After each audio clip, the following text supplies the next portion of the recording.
obéir à Dieu oblige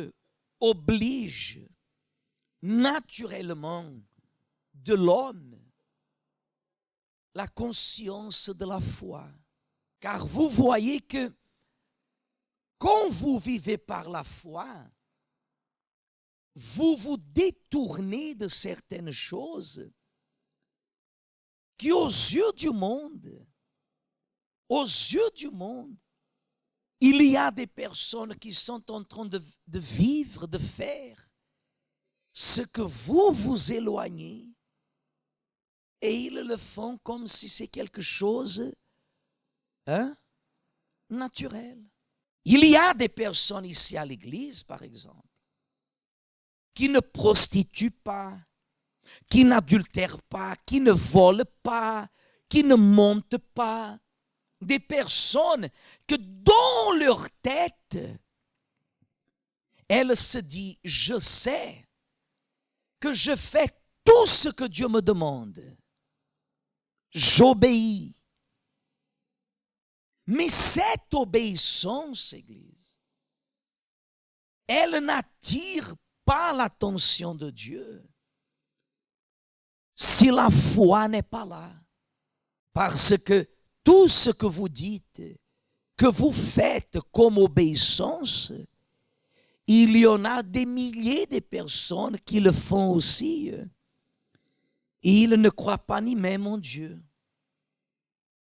Il y a des milliers de personnes qui ne volent pas, qui n'adultèrent pas, qui ne prostituent pas, qui ne mentent pas, parce qu'ils ont un caractère,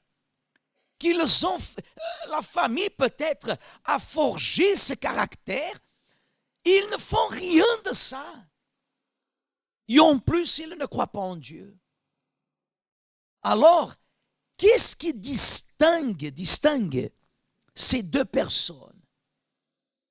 C'est la foi. Dans le livre de 2 Corinthiens, chapitre 13, il dit, examinez-vous comment? Vous-même. Il dit, pour savoir si vous êtes dans la foi. Vous voyez? C'est-à-dire, on doit faire un quoi? Une analyse. Est-ce que je suis vraiment dans la foi?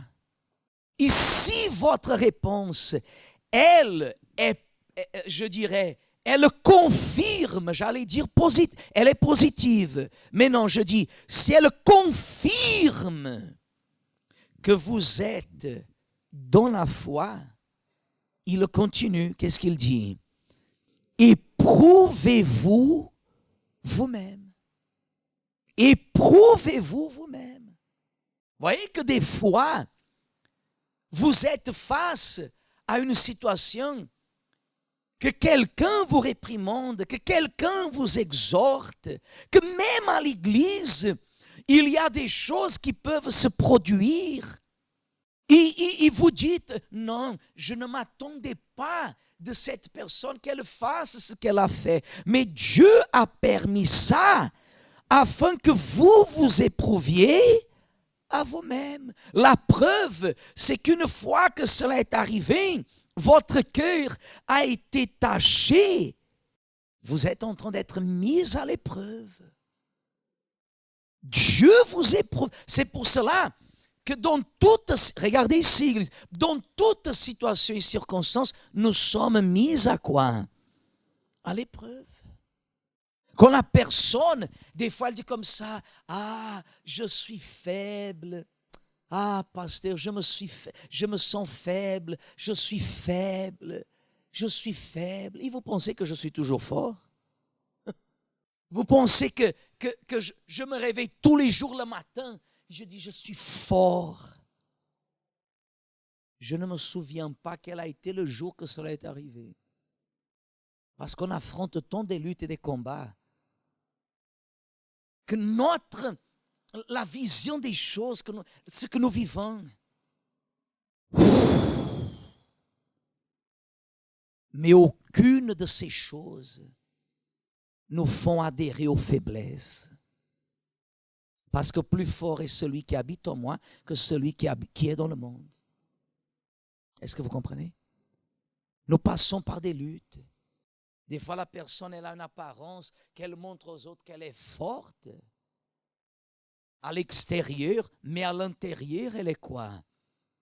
Elle est faible. Mais quand la personne elle affronte des luttes, elle est faible. Elle est faible. Nous sommes faibles. Mais Dieu, il nous rend quoi? Forts. Quand est-ce qu'il nous rend forts?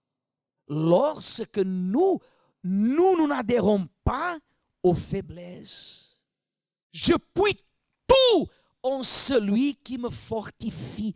Tout ce que je veux, je peux. Est-ce que vous comprenez? Pas parce que j'ai la force.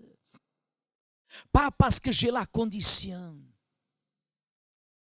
Mais si Dieu me permet d'affronter cette situation, c'est parce qu'il veut laisser en évidence qu'il est avec moi.